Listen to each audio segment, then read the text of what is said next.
At first, it all seemed like a modern fairy tale. Heartbreaking videos, heroic rescues, puppies crying in the arms of uniformed volunteers. An NGO that moved millions with campaigns that touched the hearts and wallets of those who still believed in the power of kindness. But what no one knew is that behind the kindest facade imaginable lurked one of the cruelest schemes of recent times. They claimed they saved lives, and perhaps they even believed it. But the truth is, while you donated, shared, and believed with all the love and trust in the world, hundreds of animals were being abandoned or worse. An idealistic student, full of hope and driven by compassion, entered this world thinking she would be part of something beautiful. But what she discovered changed everything. It changed the country. It changed the way we look at what seems too beautiful. This isn't a story about animals. It's a story about ethics, about courage, about the danger of blindly trusting what moves you, and about what can happen when someone, just an ordinary person, decides to confront an entire system in the name of truth.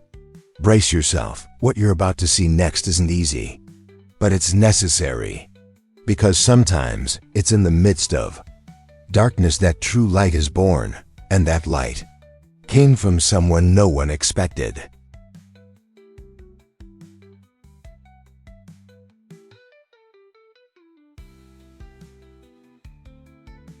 The NGO Heart for Paws had won over the country as a symbol of love, compassion, and solutions. It took just a click to watch moving videos: dogs being rescued from extreme suffering, cats saved from floods, injured horses getting a new lease on life. The campaigns masterfully raised awareness, and the social media posts seemed written by someone who understood empathy and engagement. Politicians, influencers, celebrities, everyone proudly supported them, smiling alongside the rescued animals. Donations poured in. There were monthly campaigns, digital raffles, charity races, all coordinated with impeccable aesthetics. Donate now. Your help saves lives. Read the button at the top of the website. And indeed, thousands of people believed they were part of something bigger, an army of good. The problem is, not all glitter is light. The NGO's operations center was located in a mid-sized city in the United States, with a model warehouse, an integrated veterinary clinic, and white vans with colorful logos emblazoned with inspiring phrases. Everything was visually welcoming, as if the structure itself were part of the cause. But behind the impeccable facade, what was happening was something few would dare question. After all, who would dare doubt an NGO that overflowed with kindness on social media and boasted such impressive numbers of lives saved? Even regulatory agencies relaxed their vigilance, relying on appearances. It was a near-perfect scenario, where altruism, generosity, and marketing went hand in hand. But as life wisely teaches, not everything that appears to be compassion is truly done. And sometimes, even altruism can be molded into a mask. Many donors with sincere hearts joined monthly automatic contribution groups. Others volunteered to share posts and participate in events, believing in the mission. There was no shortage of emotion or commotion, but there was a subtle and strange absence. Almost no one knew the internal processes up close. Adoptions were rarely publicly monitored. Videos showed the rescues, but little afterward. Even so, trust grew. And this is the crux of modern naivete: blind trust in what moves, without seeking proof in what is concrete. Jane, a young animal lover, was about to enter this world with her eyes shining with hope. Little did she know she was about to witness what happens when kindness is used as a facade, and love becomes a commodity. Jane was the kind of person who would stop her car in the middle of the road to help a lost dog. Since childhood, she'd had an inexplicable connection with animals. She said their eyes spoke more than words. A veterinary student, she dreamed of opening a popular clinic where no one would be forced to choose between love and money. When she saw a volunteer opening at the NGO Heart for Paws, her eyes lit up.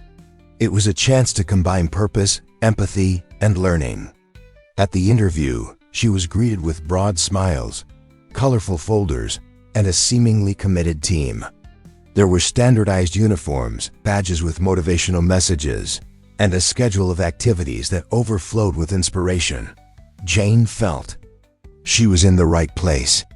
But like every sensitive soul, something inside her whispered, "Observe more." In the early days, Jane was enchanted by the organization. Vans left religiously every morning for scheduled rescues. The animals arrived scared, some injured, some hungry, and each one was welcomed with affection, or so it seemed. The NGO's social media channels were buzzing with each rescue, and Jane even appeared in videos, smiling, with puppies in her arms. But it only took a week for her to notice small flaws. Some dogs she'd seen entering the warehouse simply disappeared. They were no longer in the kennels, and no longer in the posts. When she asked, she always heard the same answer: they were adopted so quickly. I didn't even have time to post. At first she believed it, but the repetition of that pattern began to generate doubt. And doubt, when fueled by intelligence and intuition, blossoms into questioning. Jane began taking notes. She created a notebook where she recorded the animals' names, dates, characteristics, and what people said about them. It wasn't distrust. It was an organizational instinct, combined with the intellectual honesty of someone eager to learn. But it was in this silent process that she began to notice inconsistencies. Animals with adorable profiles disappeared from the map without any record. The adoption area, considered the heart of the NGO, was curiously restricted, and the people most frequently seen in the videos were rarely seen directly handling the animals. Jane, with her hopeful youth, didn't want to believe anything wrong. But perspicacity had already set in, and something inside her, a mix of wisdom and discomfort, began to nudge harder. What had begun as a dream was beginning to smell strange. It was on a random Monday that Jane noticed the first concrete absence. A brown dog with white spots and a frightened look had been rescued by her the previous Friday. She remembered the moment vividly. The animal was trembling so much he could barely walk. Jane had made a point of placing a sheet in his kennel and writing his name on the whiteboard. Max. But when she returned earlier that week, Max was simply gone. His name had been erased, and no one knew for sure where he had gone. He was adopted on Saturday. A family from the countryside took him, they said with an automatic smile. But there was no form, no signature, no adoption photo. It was as if Max had never existed. That was the first spark, a silent but powerful unease. Jane felt the urgency of curiosity. And curiosity, when driven by understanding and integrity, doesn't recede easily. In the following days, the pattern began to repeat itself. A puppy that had been rescued with severe mange, and which Jane had been caring for lovingly, also disappeared without a trace. Then an entire litter. And what had previously seemed like an exception began to feel routine. Jane, with her emotional intelligence, realized that asking too many questions created discomfort among the supervisors. The answers came pre-packaged, mechanical, always followed by a trust the process. But trust what, exactly? Everything was documented until it wasn't. That's when she decided to do more than jot it down in her notebook. She began taking discrete photos, recording schedules, and talking to other volunteers. Some said they didn't notice anything. Others, older, looked away. And Jane, with courage, understood that if she wanted to get to the truth, she would need to go beyond the surface.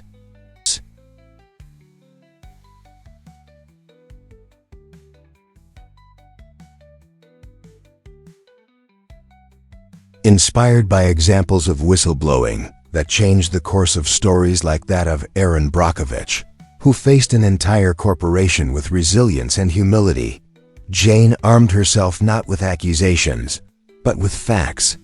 She knew she would need to act wisely, patiently, and strategically. After all, darkness isn't fought with anger, but with light. And it was with this mindset that she began cross-referencing the data she collected with the NGO's social media. The inconsistency was evident. Animals appeared one day, disappeared the next, and were never mentioned again. No adoption records, no follow-up videos, no happy photos in their new homes.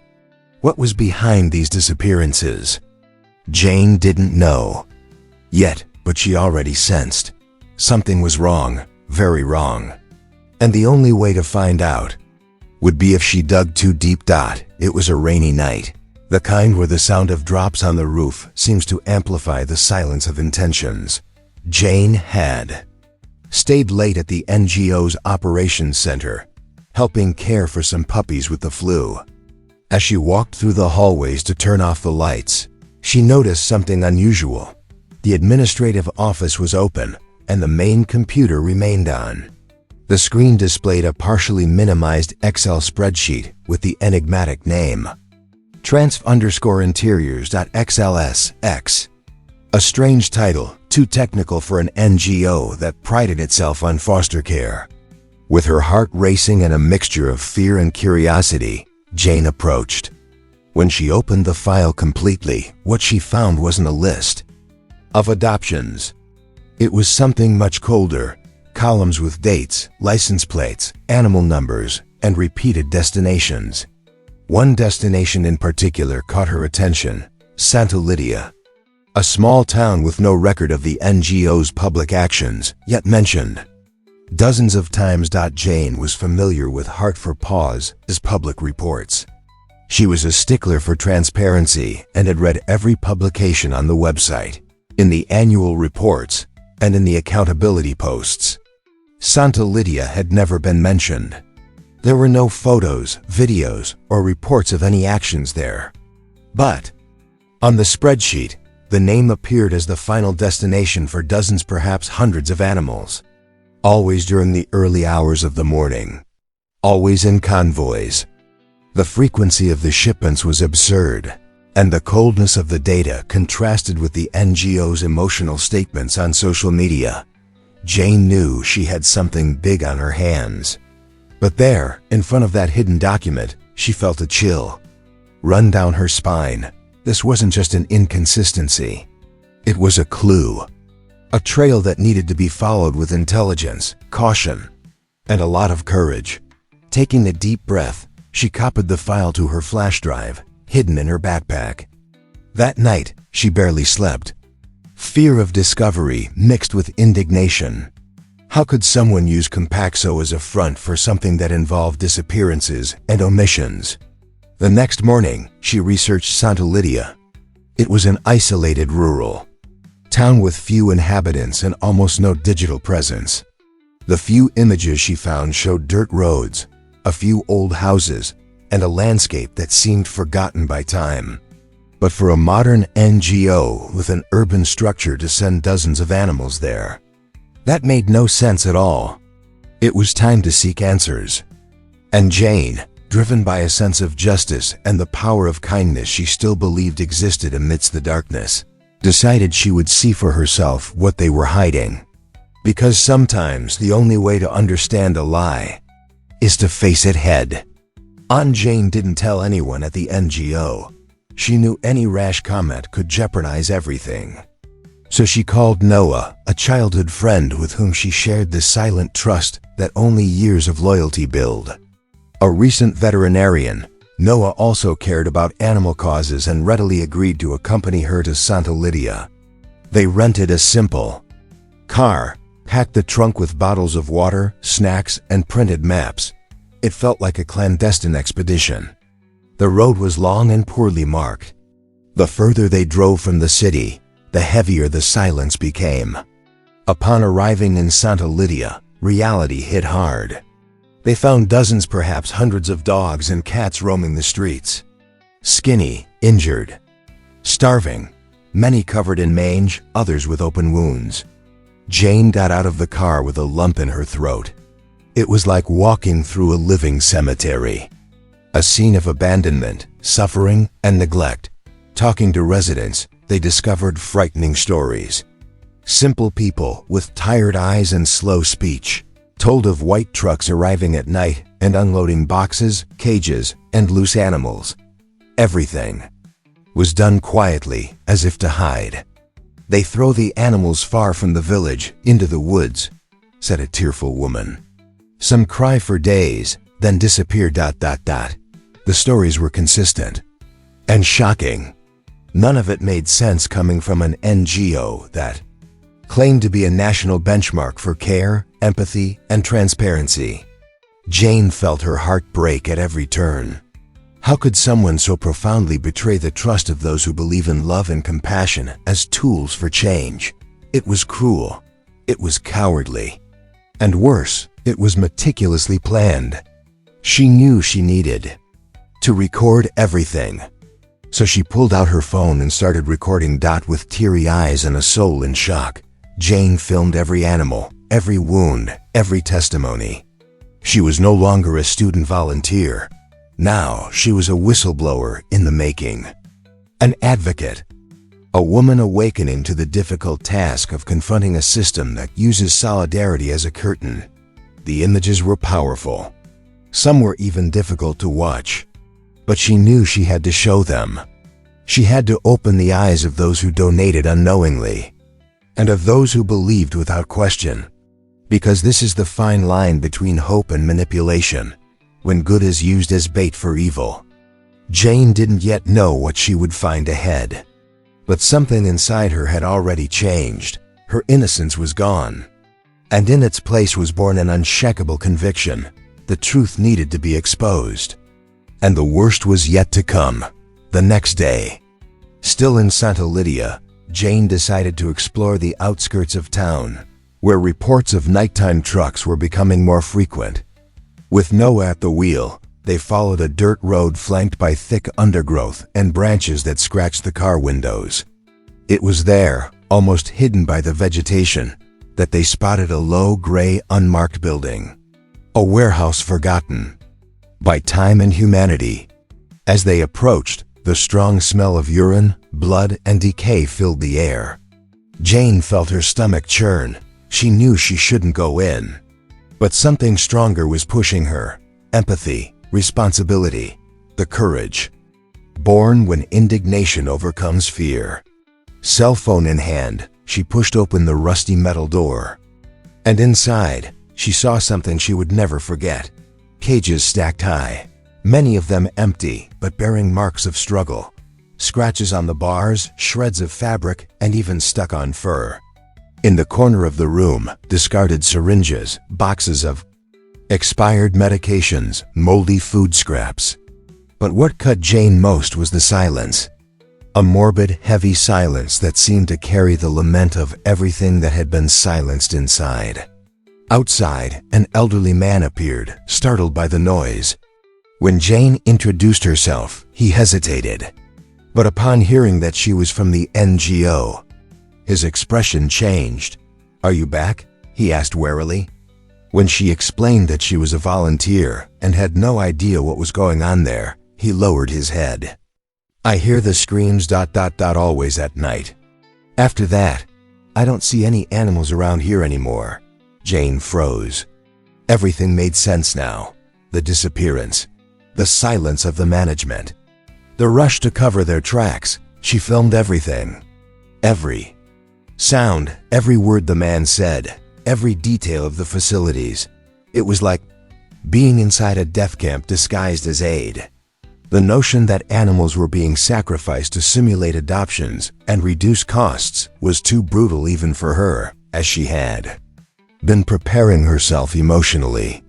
This place wasn't just a logistical hideout, it was a desecrated shrine. A mass grave. A symbol of all that can go wrong when greed disguises itself as compassion. Jane wept silently, clutching her cell phone to her chest. The trust so many people had placed in that NGO now weighed down like collective guilt. And she knew there was no turning back. The truth had to be revealed to the world. But first, She needed to find out where the money behind all this was coming from.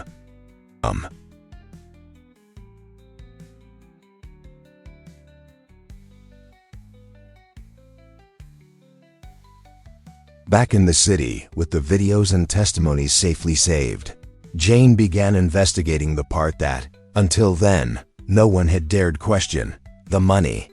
Who sustained this structure disguised as salvation? Who profited from each adoption that never happened? With the support of Noah, who was adept at using public data systems, they began cross-referencing contracts, transparency portals, and municipal amendment records. And that's when the truth emerged, stark, raw, and revolting. The NGO Heart for Paws had signed million-dollar agreements with several city halls, including in far-flung regions. Each supposedly adopted animal represented public funds released. In other words, the more animals saved, the more money came in, and the less costly care costs, the more profits. It was a monstrous equation disguised as solidarity. Jane couldn't believe what she was reading. The contracts were extensive, written in technical terms and legal jargon, but a careful reading and with emotional intelligence was enough to spot the loopholes. The city governments transferred funds without any rigorous monitoring system. They relied on reports submitted by the NGO, reports she now knew were manipulated. Duplicate photos, made-up names, fictitious homes. It was all an act, and a very well-paid one at that. There were even shell companies hired as adoption partners, but which, in practice, functioned as document launderers. Every penny received on behalf of the missing animals was a direct blow to the hope of those who believed. Jane felt her stomach churn.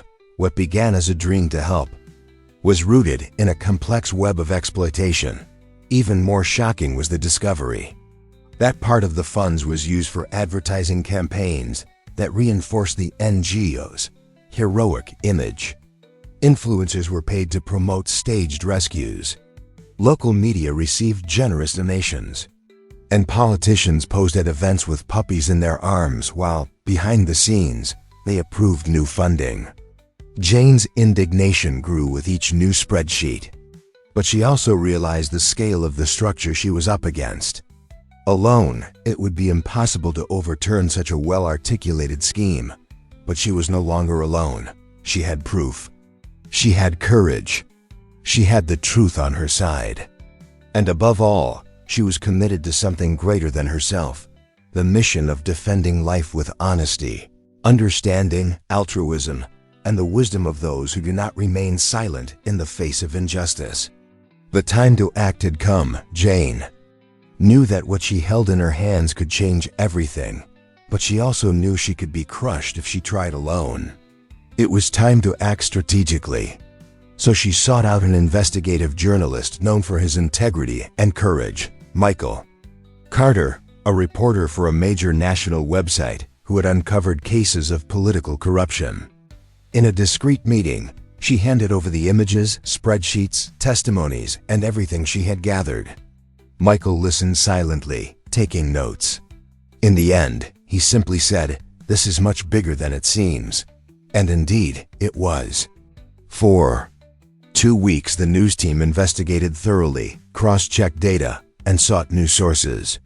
When everything was verified, the story aired in prime time. The opening headline: "The truth behind the NGO that captivated the country. Fake rescues, missing animals, and millions embezzled." The repercussion was immediate. Social media exploded with outrage. Celebrities who had supported the NGO in campaigns began deleting posts. Others, in embarrassed silence, preferred not to speak out. But the people they took to the streets.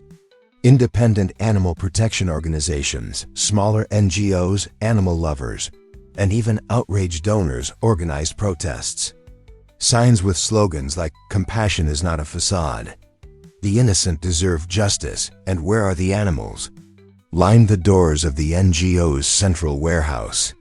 The police were forced to act. Search and seizure warrants were issued. Some bored. Members attempted to flee. Others, in desperation, sought plea bargains. Jane, even frightened, felt a bitter relief. The truth had emerged from the shadows. And more than that, it had touched the heart of an entire country. But the exposure also brought risks. Jane began receiving threatening messages, was stalked online, and had her name implicated in defamation attempts. Still, she remained steadfast. With the support of animal protection organizations from across the country, she built a network of collaboration and protection.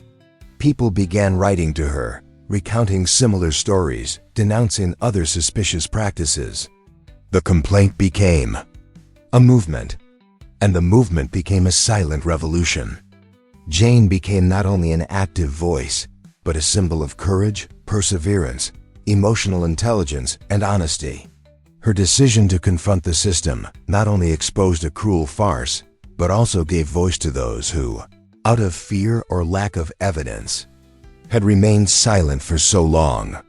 And now, with the country's eyes on her, justice had to happen.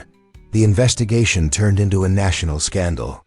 In less than 2 months, the top leaders of the NGO Heart for Paws were behind bars, accused of fraud, mistreatment, embezzlement of public funds, and fraudulent misrepresentation.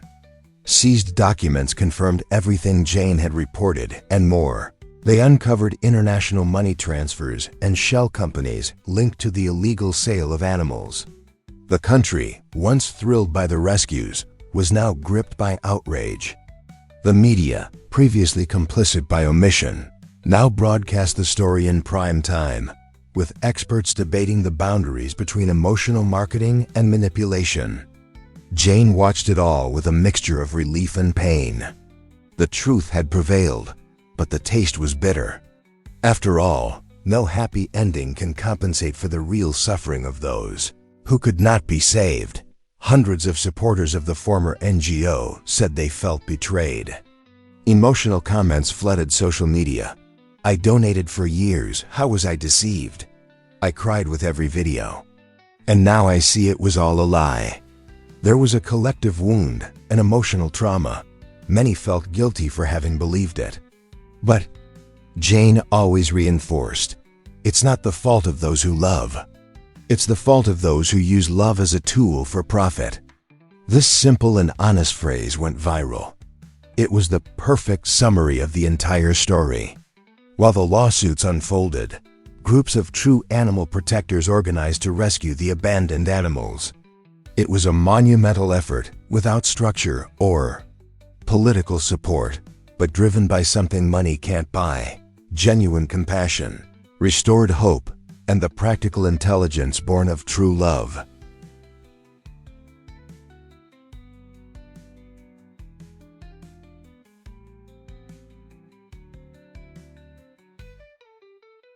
Jane, now seen as a hero, refused the title. She simply said she did the right thing. But she knew society needed to learn from that episode. In interviews, she spoke about transparency, collaboration, and the importance of investigating before blindly trusting. She encouraged people to get closer to the causes they supported, to get behind the scenes, to demand accountability. Her speech was direct, human, accessible.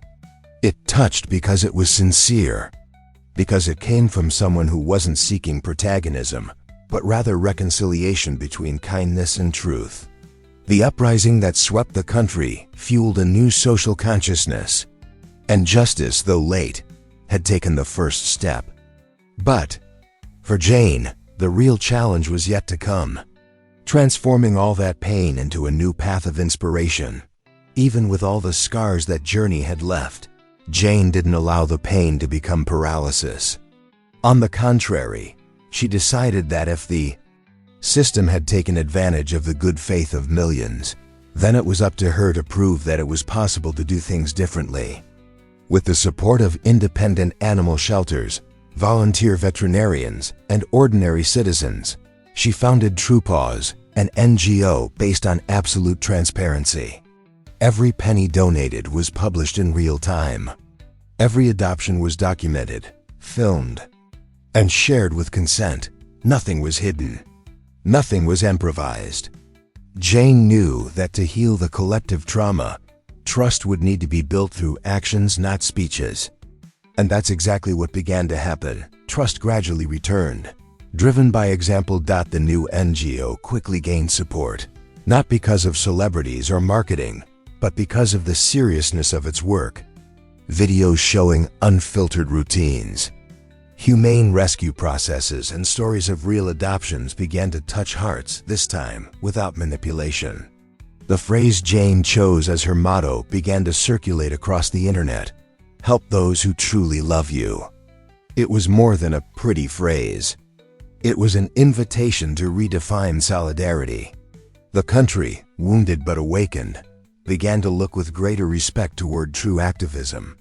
People who had previously been afraid to get involved began to donate, to welcome, to participate. Jane had reminded everyone that the power of kindness, when born of sincerity and emotional intelligence, is stronger than any lie. Today, years later, the story of the NGO Heart for Paws is studied in ethics courses, cited in lectures on integrity, and remembered as an eternal warning. Not all compassion is real, but when it is, it transforms everything. Jane remains active, not only in her organization, but as a mentor to other social leaders. She visits schools, participates in forums, and writes articles. She seeks not recognition, but transformation. What began as volunteer work driven by love and ingenuity has become a calling, a mission, a legacy. And if there's one thing this story teaches us, it's that even the greatest horrors can give rise to new hope when guided by courage, empathy, and the uncompromising resolve to do the right thing. And who knows? This new beginning might just be the start of something much greater. Now tell me, how many times have you been moved by something online without knowing what was behind it? How many times have you donated, shared, or defended a cause, believing in your heart that you were doing good? This story shows us an uncomfortable but necessary truth. Not all compassion is genuine, and sometimes evil disguises itself with smiles, pretty phrases, and sweet promises. But it also shows that it only takes one person, just one, driven by honesty, emotional intelligence, and courage to turn things around. Will you continue to accept everything that seems good without question? Will you remain silent when you see something wrong for fear of reprisal? Or will you act with initiative and be part of the solution? The world doesn't need perfect heroes. It needs sincere people. People who are afraid, yes, but who don't hide. Who feel pain, but still choose empathy. People like Jane, who transformed her indignation into action and her frustration into transformation. And if she could do it, why can't you? If this story touched you, comment below what impacted you most. Have you ever experienced something similar? Know someone who needs to hear this? Share this video, spread this message. And of course, subscribe to the channel and turn on the notification bell, because here, you'll continue learning about the human side of stories. Stories that inspire, that disturb, that awaken, and that remind you of one essential thing: it's still worth believing in the truth, always.